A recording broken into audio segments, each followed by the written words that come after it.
What I eat in a day. I get asked this question a lot. Let's talk about it. Let's talk about it, why it is the wrong question to ask. All we are doing as human beings is we're looking and we're like, I'm feeling pretty poor about my diet. And this guy or this girl, they look fit, they look healthy. All right, I'm in so much pain, I'm just going to do what they do. I'm just going to do what they do. Show me what you eat and I'll do that.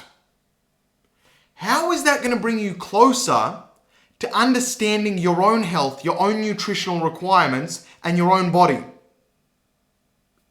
Newsflash, it isn't.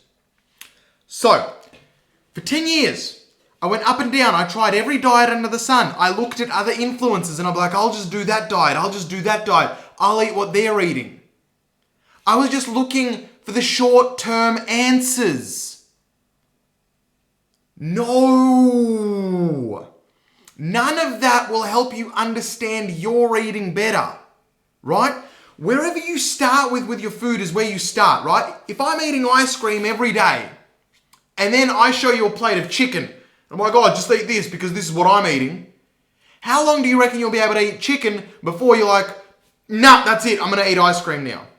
Not long, because what you're doing is you're throwing away your entire current diet and instead you're replacing it with a whole nother diet, which you're not used to. That's not how habit change works. That's called a short-term fix, and it never, ever works. Holy shit, this gets me so mad, because if anybody shows you what they eat, it's their ego. It's saying, hey, have a look at me. Have a look at me. I'm Mr. Big. Just eat this. Just buy my products. Just buy my supplements. Just be like me. Do not be like me. Be like you. And every day get a little bit healthier, right? I have a book. It's called The Psychology of Weight Loss. Let me explain, right? Psychology of getting yourself from where you're at now to a place where you're healthier in a healthier weight range, right? So what's a healthier weight range? It means BMI-wise, not in an unhealthy range, like not too high, not too low. Newsflash, if you're skinny and ripped, you are not healthy. Do you know why? Because your body needs fat on you in case of famine, in case of disease, in case that you may not have access to food, or you may need to use up a lot of calories because you're in a dangerous situation, which means you need fat stores. So being skinny, being shredded, aesthetically might look good in our culture. However, that is not healthy. Being overweight is not healthy. You've got fat covering important organs, which makes those organs run worse. You've got extra weight on you, which puts an extra 6x weight on your joints. So if you're 10 kilos overweight, you're putting an extra 60 kilos of pressure on your joint. 60 kilos of pressure on your joint every day, just from that extra 10 kilos. Not great. You're not going to feel light on your feet. You're not going to feel energetic or high performing, right? Anyway, so what do I ask then, Andrew? What do I ask? If I can't look at you, what I eat in the day, and you can't look at, well, what do I do, Andrew? All right. You first have to understand what you eat. You on the other side of the screen, what do you actually eat? Do you know what you eat? No. You may know what foods you like, but do you know what your diet consists of? A, how many calories do you usually get per day? That has nothing to do with health. That just means how much energy am I consuming per day? You find that out first. Then out of the energy, you find out how much protein am I getting per day? How much fats am I getting per day? How much carbohydrates am I getting per day? Cool. Now you have more data.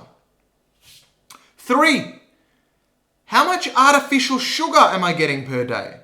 How much alcohol or intoxicants am I getting per day? Suddenly you now have a bigger picture of your data. Then you look at your data and you will start to see patterns. The pattern may be that you're like, it looks like I'm getting a lot of artificial sugar, but not a lot of fats. Here's what I'm going to try for next week. I'm going to try lower my artificial sugar a little bit and introduce more fats, because I actually like nuts, for example. Even though I only have them rarely, maybe I'll try, instead of the extra Mars bar, I'll try a little bit more nuts every day. Let me just make that one change for the week. Just that one. No other changes. Not looking to somebody else, not looking to me, not looking to anybody else.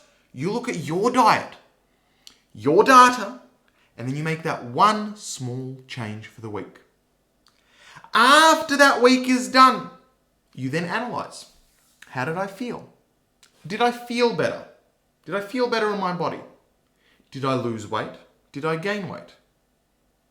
Do I feel better mentally? Because your gut is your second brain. It produces serotonin, happy chemicals. So if I put in the correct food, it should produce the correct happy chemicals, which could help with shock horror, mental stuff. You could actually feel happier by the foods you put in. Well, Andrew, I just want the answers. Just tell me what you eat and I'll eat exactly what you eat. That is not how habit change works. If you change everything, you are using discipline.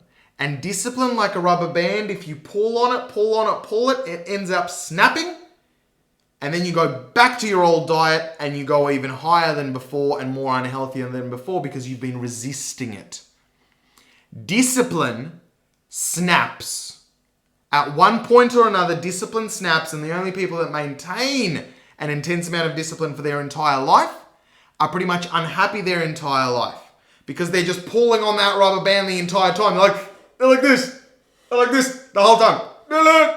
The whole time. No. Habit change works by making small, incremental changes until they become natural, and then you get the next motivation to make the next habit change. You didn't get fat overnight. You didn't get unhealthy overnight. You weren't like eating really healthy and then suddenly you're eating 4 ice creams a day. Suddenly you're eating a burger every day. You started with, okay, well, I'll just have a burger. Occasionally I have a burger. It's been a month. Now I have a bit more burgers. Now, along with my burgers, I get a large chips instead of a medium chips. Those habits happen slowly. So to reverse that, you need to look at your diet and you need to slowly reverse the habits. Look, there'll be a link in the description. Bestseller, right? Bestseller because it doesn't give you the bullshit. It doesn't give you, here's what you eat, do this, and you'll be happy. It teaches you how to look at your own diet. I don't know if you can see this. Right? You need to look at your own data. Get real for yourself. What I eat in a day has nothing to do and will not help you. So I refuse to give that to you because it will only send you further back than where you are now. Take responsibility for your life. Take responsibility for your health. Don't let companies, don't let me, don't let anybody else take responsibility for your health. Your body, your health, no one will look after it better than you will. Get real about your data, get real about what you ingest, get real about what you don't ingest, and get really present to what kind of bloody life you want to have. Do you want to have an amazing life where you feel awesome in your skin, you're in a healthy weight range, that you feed yourself with nutritional, vitamin, everything, like everything's great in your body? Do you want that? Or do you want to continue being lethargic, have poor mental health, and live a suboptimal life and just balance in moderation? I don't know. But what I'm here to say is you're worth it.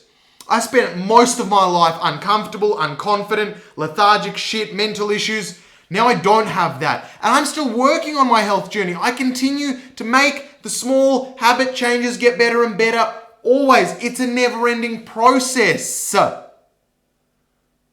Your health, your life. You matter. Peace.